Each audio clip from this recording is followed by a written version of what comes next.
نحمده ونصلي ونسلم على رسوله الكريم أما بعد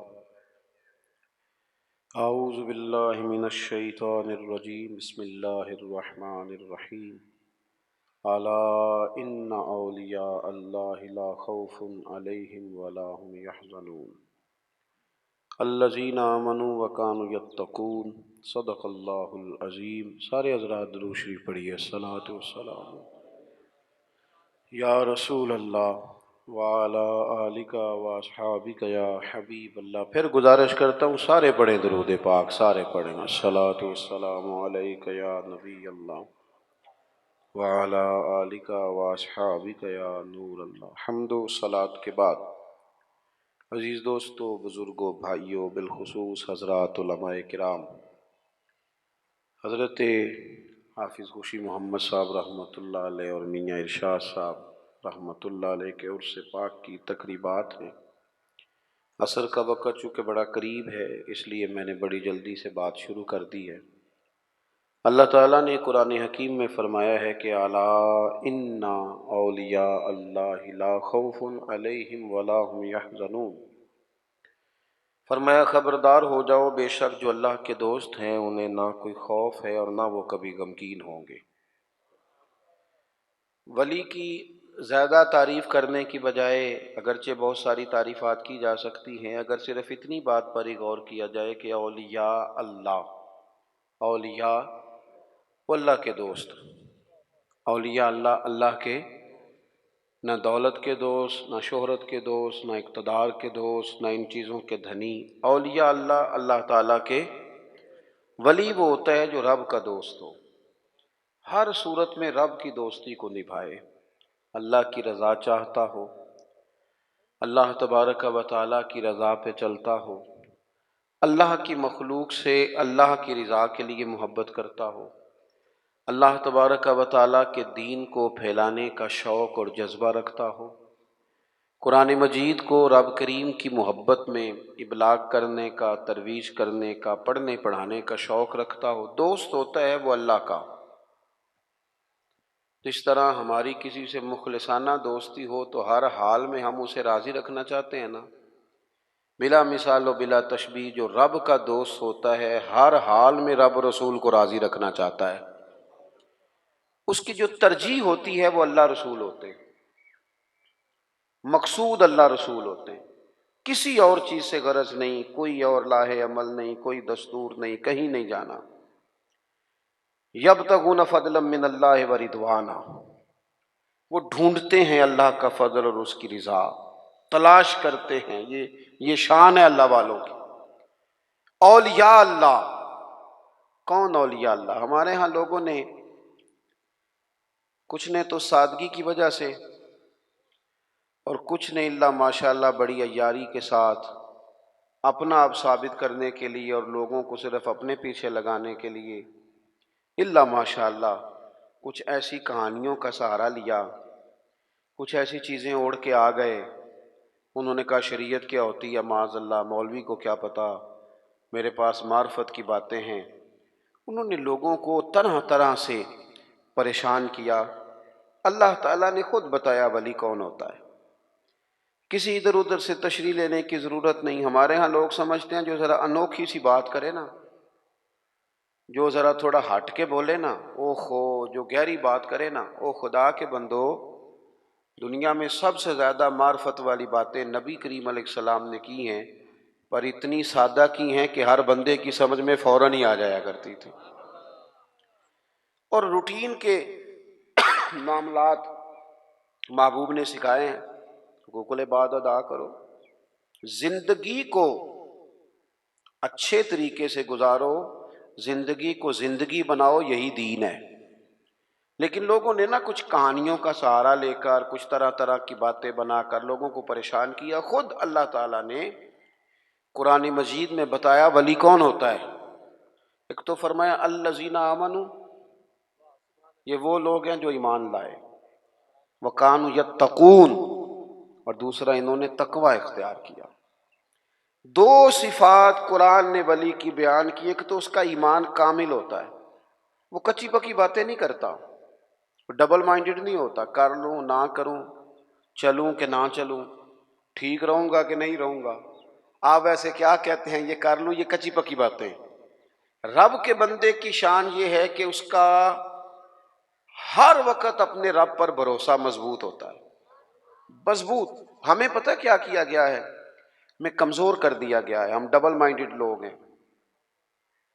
ہمارے ہاں ڈھیر سارے لوگ ایسے ہیں جو مرید ہو کر بھی مرید نہیں، جو شاگرد ہو کر بھی شاگرد نہیں، جو کسی فیلڈ میں ہو کر بھی اس فیلڈ میں موجود، جو کسی ایک شعبے کو اختیار کر کے بھی اس شعبے پر پورے نہیں، کچی پکی باتیں، کر لوں نہ کروں۔ اور یہ نوجوان نسل میں زیادہ مسئلہ ہے۔ ایمان کہتے ہی اس چیز کو ہیں جو پوری طرح راسخ ہو جائے، جو دل تک اتر جائے۔ اور ایمان کے ثمرات ہیں، جب آپ کا ایمان کامل ہوتا ہے تو پھر توکل بھی مضبوط ہوتا ہے، پھر ایمان کامل ہے تو پھر صبر بھی نصیب ہوتا ہے، ایمان کامل ہے تو شکر بھی نصیب ہوتا ہے، ایمان کامل ہے تو پھر قناعت کی دولت بھی ملتی ہے، پھر تھوڑے پر گزارا کرنے کی اللہ ہمت بھی عطا کرتا ہے، پھر خودداری بھی نصیب ہوتی ہے، پھر عزت نفس بھی نصیب ہوتی ہے۔ پھر وہ بندوں کو نہیں دکھاتا، وہ جو کرتا ہے رب کی رضا کے لیے کرتا ہے۔ پکی بات، ایمان کی پکی بات، مضبوط۔ حضور علیہ الصلوۃ والسلام نے حضرت عارثہ سے پوچھا تھا آج صبح کیسے کی؟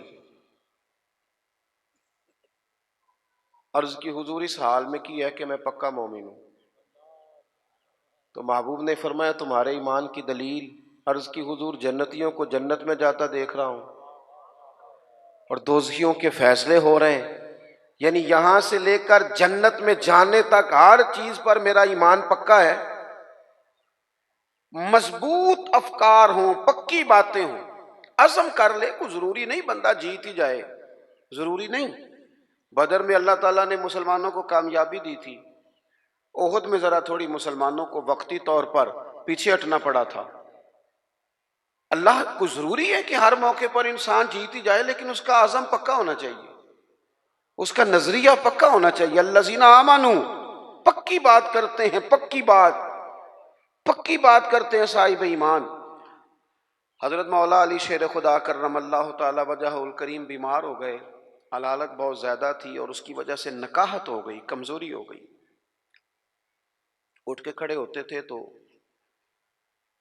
بظاہر جسم پہ راشا تھا، کامتا تھا وجود۔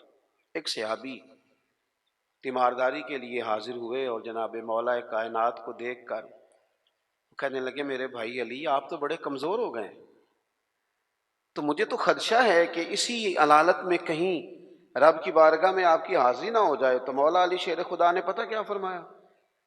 فرمانے لگے تو فکر نہ کر، مجھے کچھ بھی نہیں ہوگا، تو بے فکر ہو کے جا۔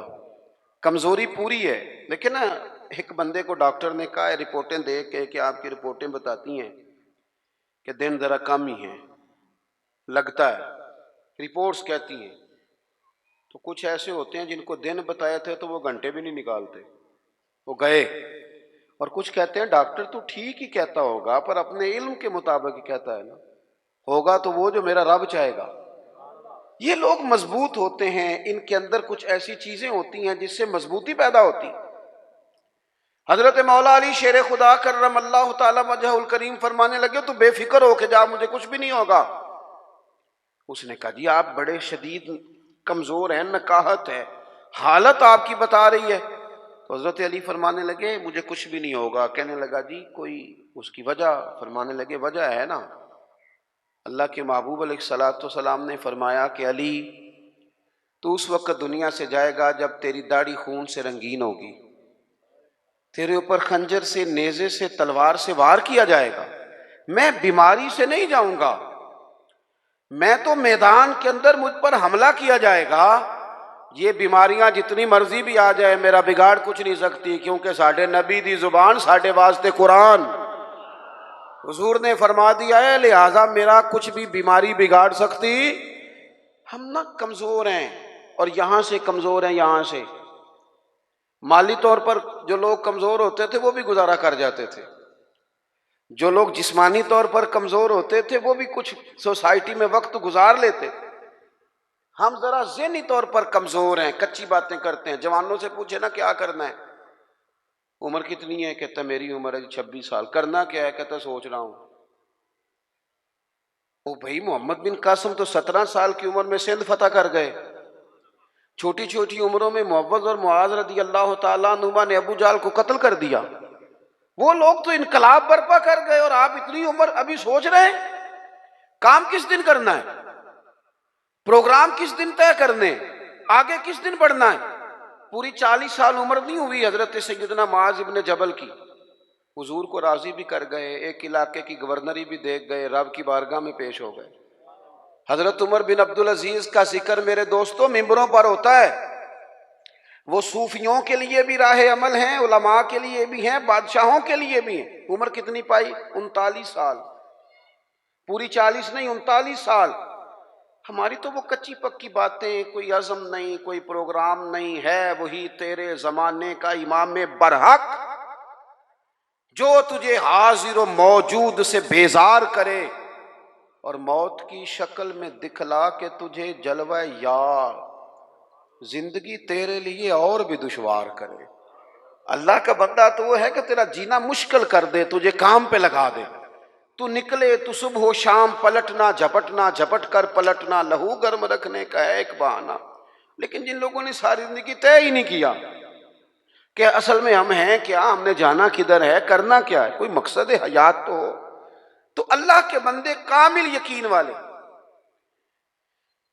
نبی پاک صلی اللہ تعالی علیہ وآلہ وسلم نے اپنی امت کو یقین کی دولت عطا کی ہے۔ کس طرح عطا کی ہے؟ بالکل سامنے آ گئے تھے کفار مکہ، غار ثور کے بالکل سامنے۔ جن لوگوں نے، اب تو ماشاءاللہ ڈھیر سارے لوگوں نے غار ثور کی زیارت کر لی ہے نا جی، ماشاءاللہ۔ ایسے ایسے تو کریں، تھوڑا تھوڑا کی ہے نا، جنہوں نے زیارت وہ کریں، کی ہے نا جی ماشاءاللہ۔ اور جو کار آتا ہے وہ آ کے پھر اللہ خیر کرے اپنی شان بھی بڑی سناتا ہے کہ میں جی ماشاءاللہ چلا گیا تھا۔ وہ بھائی آپ گئے تھے، رستہ بنا ہوا ہے، رستے میں 2-3 جگہ بیٹھنے کا بندوبست ہے، چائے پانی ملتا ہے۔ پوچھو صدیق کی بیٹی سے، حضرت اسماء سے، جو رات کے اندھیرے میں جاتی تھی کھانا دینے، اور بیٹی ہو کے رات کو جاتی تھی۔ کون اندازہ کرے گا جناب ابو بکر صدیق کی وفاؤں کا؟ کہاں سے کائنات مثال ڈھونڈ کے لائے گی؟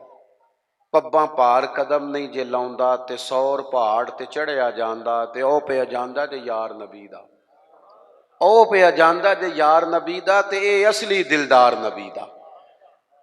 میرے عزیز، غار ثور کے بالکل باہر ایسے دروازے پر ایک چھوٹا سا سوراخ ہے، دائیں طرف دیکھیں وہاں سے پیر نظر آ رہے ہیں، کافر آ گئے۔ حضرت صدیق نے کہا حضور وہ تو آ گئے۔ یہاں پتہ چلتا ہے بندے کا توکل کس طرح کا ہے، یقین کہ حضور یہ کھڑے پہنچ گئے، آ گئے، نہیں بالکل بندے پر سوار ہو جائے کہ ٹینشن پوری طرح غالب ہو جائے، لیکن بندہ مومن کہے میں مومن ہوں، میرا رب پر بھروسہ مضبوط ہے۔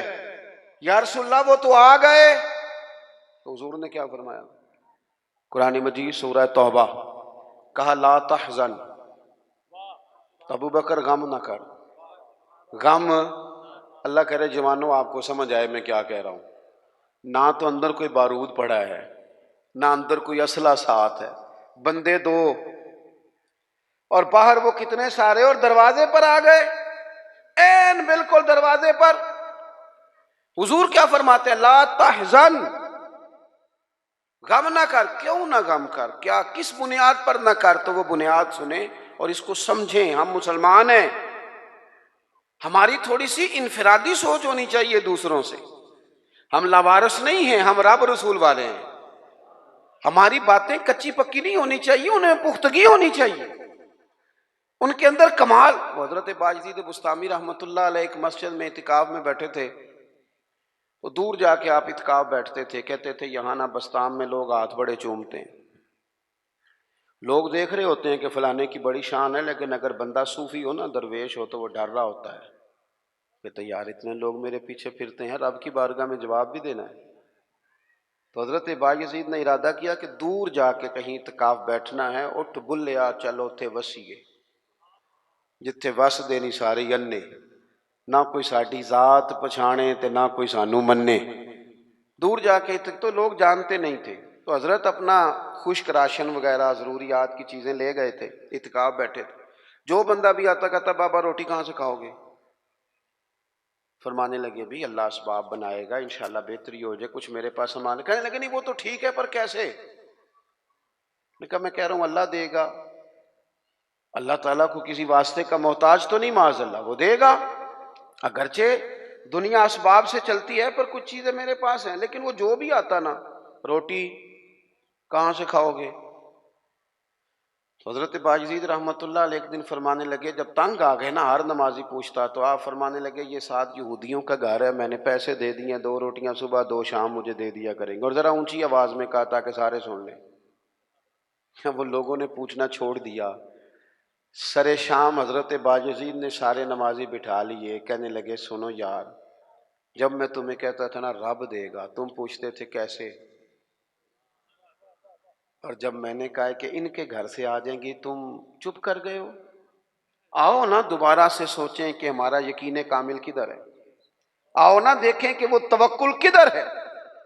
اقبال کہنے لگے سن اے تہذیب حاضر کے گرفتار، غلامی سے بدتر ہے تیری بے یقینی، کہ جو تو کچی پکی باتیں کرتا ہے تو غلاموں سے بھی بدتر زندگی گزار رہا۔ پکی بات ہو، مضبوط اعصاب ہو، مضبوط بات ہو، اس میں جھول نہ ہو، اس میں کمی نہ ہو، اس کے اندر کوئی ایسا انداز فکر نہ ہو، انسان مضبوط افکار کے ساتھ آگے چلے تو پھر وہ یقین کامل کی دولت کی طرف بڑھتا ہے، پھر اسے مضبوطی نصیب ہوتی ہے۔ لیکن ہمارے ہاں یہ ہوتا ہے کہ بہت کمزور لوگوں کی باتیں ہیں، بڑی کچی باتیں ہیں۔ نبی کریم صلی اللہ تعالی علیہ وسلم فرما رہے ہیں غار ثور میں، آپ کی توجہ ہے میری بات پر، سامنے کھڑے ہیں قریش مکہ، اور حضور کیا کہتے ہیں؟ لا تحزن، غم نہ کر۔ حضور کوئی سبب بھی تو ظاہری ہونا چاہیے نا کسی چیز کا، لیکن کریم نے کہا لا تحزن، ابو بکر غم نہ کر۔ کیوں نہ کر؟ ان اللہ معنا، اس لیے نہ کر کہ بے شک اللہ ہمارے ساتھ ہے۔ جن کے ساتھ رب ہو وہ دنیا داری کے معاملات میں کبھی غمگین، جن کے ساتھ رب ہو۔ لیکن ہم نا وہ اکبر اللہ آبادی نے کہا تھا کہ مصیبت میں بھی اب یاد خدا ہم کو نہیں آتی، دعا منہ سے نہ نکلی، جیبوں سے عرضیاں ہی نکلی۔ ہم نا دفتروں کے چکر تو کاٹتے ہیں، مصلی نہیں بچھاتے، ہم سفارشیں تو ڈھونڈتے ہیں، دعائیں نہیں کرتے، ادھر ادھر سے اپنے تعلقات تو لڑاتے ہیں لیکن اللہ کی رحمت کو نہیں مناتے۔ ایک تو ولی کی شان یہ ہے کہ کامل ایمان، اور دوسری بات وَكَانُوا يَتَّقُونَ، ولی متقی ہوتا ہے، تقوی والا، پرہیزگار۔ نمازی کو پرہیزگار نہیں کہتے، نماز پڑھنے والا نمازی ہے، حج کرنے والا، ہاں حج کرنے والا حاجی ہے، قرآن شریف پڑھنے والا قاری ہے، یاد کر لینے والا حافظ ہے۔ گناہ سے بچنے والے کو پرہیزگار کہتے ہیں، متقی کہتے ہیں جو گناہ سے پرہیز کرے۔ اور میں آپ کو صحیح بتاتا ہوں، تجربہ کر لینا، دعائی کھانا آسان ہے، پرہیز کرنا، اسی طرح نماز پڑھنا بعض اوقات آسان ہے لیکن پرہیز کرنا، نمازی بن کے دکھانا مشکل ہے۔ پرہیزگار، متقی کہتے ہیں پرہیزگار کو۔ میں ایک دفعہ اپنی اماں جی کو لے کے ڈاکٹر کے پاس گیا ہوا تھا، تو ایک اماں جی آئی ہوئی تھی بوڑھی، وہ ہم سے پہلے ان کا نمبر تھا، تو کھانس رہی تھی بڑا۔ تو ڈاکٹر کہنے لگا اماں جی جی تسی چول چھڑ دیندے ہو تے پھر میں دوائی بھی تہاڈی گھٹا دینا، جی تسی چول نہیں چھڑنے تے پھر میں دوائی لکھ دینا۔ تو اماں جی تھوڑی دیر چپ رہیاں تے بعد کہنے لگیاں پتر تو دوائی لکھ ہی دے۔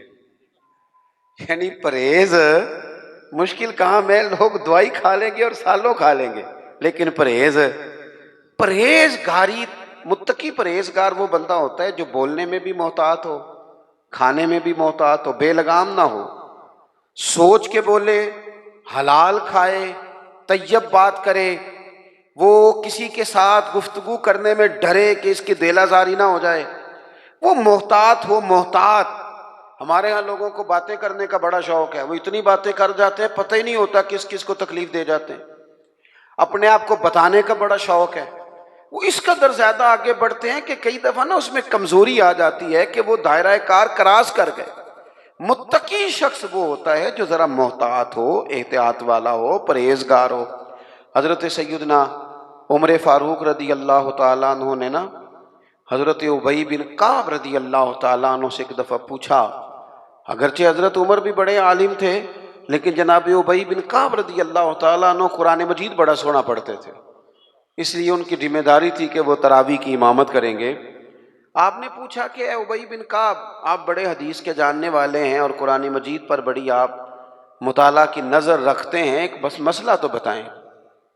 یہ مسائل پوچھنے کا نا ہمیں بھی ذوق بنانا چاہیے، جب شوق ہو جاتا ہے، ذوق ہو جاتا ہے، پھر دل بھی لگ جاتا ہے۔ حضرت ابی بن کعب رضی اللہ تعالیٰ عنہ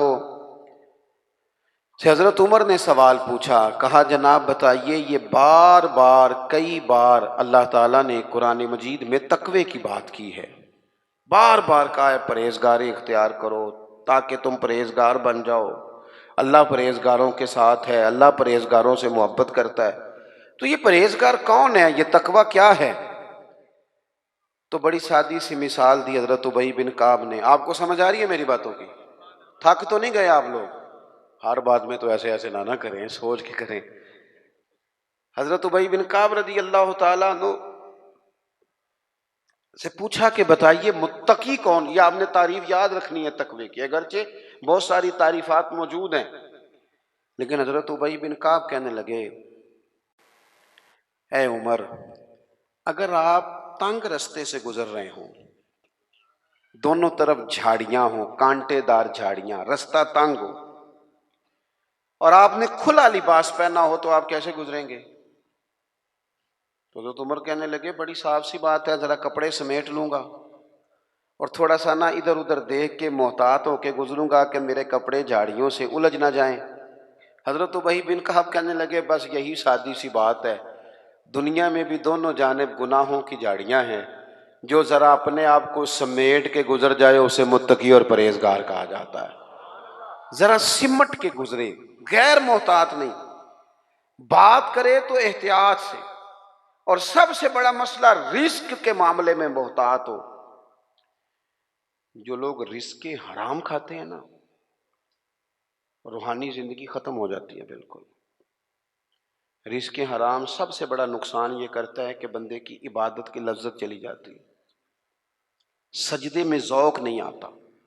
متقی لوگ نا احتیاط سے زندگی گزارتے ہیں، وہ خیال کرتے ہیں، وہ سوچتے ہیں کہ یہ چیز آئی ہے تو کہاں سے آئی۔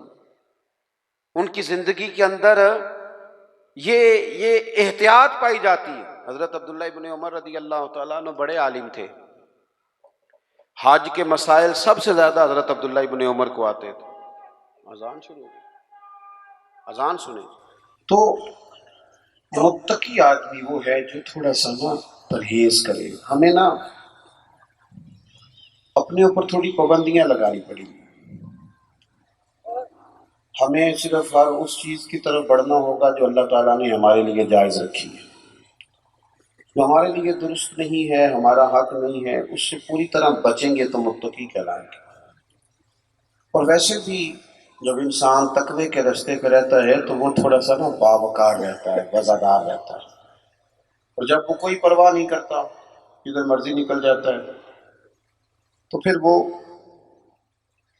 آہستہ آہستہ اپنی نظروں میں اپنے آپ کو بے وقت سمجھتا ہے۔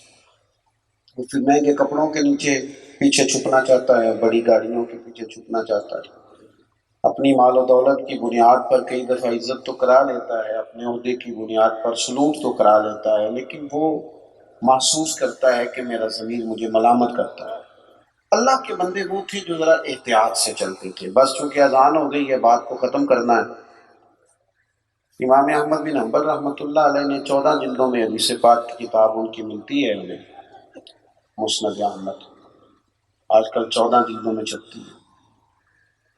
اتنے بڑے عالم تھے امام احمد بن حنبل، اتنا بڑا ان کا نام ہے، احادیث مبارکہ کی اتنی بڑی خدمت ہے،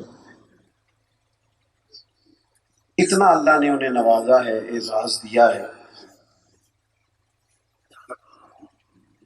کسی نے پوچھا کہ حضرت کبھی کسی کے سوال سے پریشان بھی ہوئے تھے؟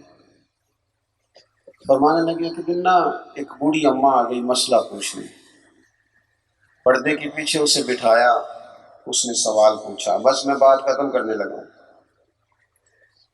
مسئلہ پوچھا اس نے، کہنے لگی حضرت مسئلہ یہ پوچھنا تھا کہ میں نا غریب عورت ہوں، بیوہ ہوں، اولاد میری کوئی نہیں، تو میں کسی سے لینا پسند نہیں کرتی، میں محنت کر کے کماتی ہوں، چرخے پہ نا سوٹ بناتی ہوں، کئی دفعہ میرا دل کرتا ہے کہ چاندنی غیر کافی زیادہ ہے روشنی چاند کی، تو میں چھت پہ چرخا رکھ لیتی ہوں، سوٹ کاٹتی ہوں۔ مسئلہ یہ پوچھنا ہے کہ کچھ دنوں سے اس طرح کی روٹین ہے کہ میں رات کو چھت پہ ہوتی ہوں تو بادشاہ کا لشکر گزرتا ہے جو میلوں پر محیط ہوتا ہے، لمبا لشکر، ان کے پاس بڑی بڑی لالٹینیں روشنیاں ہوتی ہیں، تو وہ کچھ روشنی میرے چرخے پہ پڑ جاتی ہے، پوچھنا یہ تھا کہ اس روشنی میں کاتا ہوا سوٹ میرے لیے جائز ہے کہ ناجائز ہے؟ امام صاحب کہتے ہیں کہ میرا جسم کانپنے لگا، خود بخود آنسو نکل گئے، میں نے اس خاتون سے جھٹ پٹ پوچھا کہ تو کون ہے؟ کہنے لگی آپ سے سوال پوچھا، آپ جواب دیجیے۔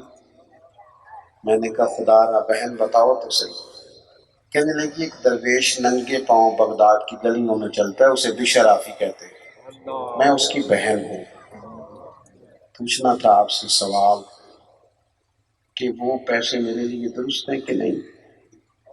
حضرت امام احمد بن حنبل فرمانے لگے کوئی اور ہوتا تو شاید میں بات اور بتاتا، تم سے لوگ دین سیکھتے، تمہارے گھر سے لوگ خیر پاتے ہیں، تمہارے لیے درست نہیں، تم گزر تھوڑا سا نا محتاط زندگی گزارے۔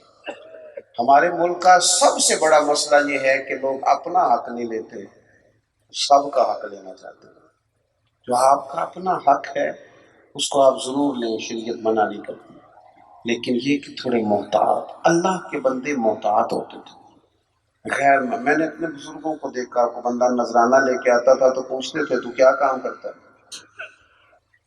اگر محسوس ہوتا غریب ہے تو اسے کہتے تو 1000 مجھے دے جائے گا تو پھر کیسے آگے کام چلے گا؟ تیرا دل نہیں توڑتا 100 دے جا، 900 واپس لے جا، تھوڑا محتاط ہو جائیں۔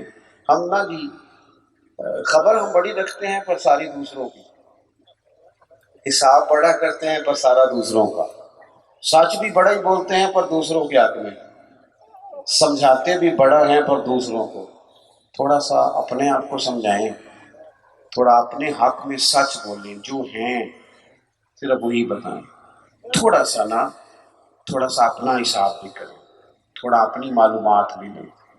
ڈھونڈتا پھرتا ہوں اے اقبال اپنے آپ کو، آپ ہی گویا مسافر، آپ ہی منزل ہوں میں، تھوڑا سا اپنے آپ پر توجہ دیں، جس چیز پر محنت ہو وہ چیز قیمتی ہو جاتی ہے، اپنے آپ پر تھوڑی محنت کریں۔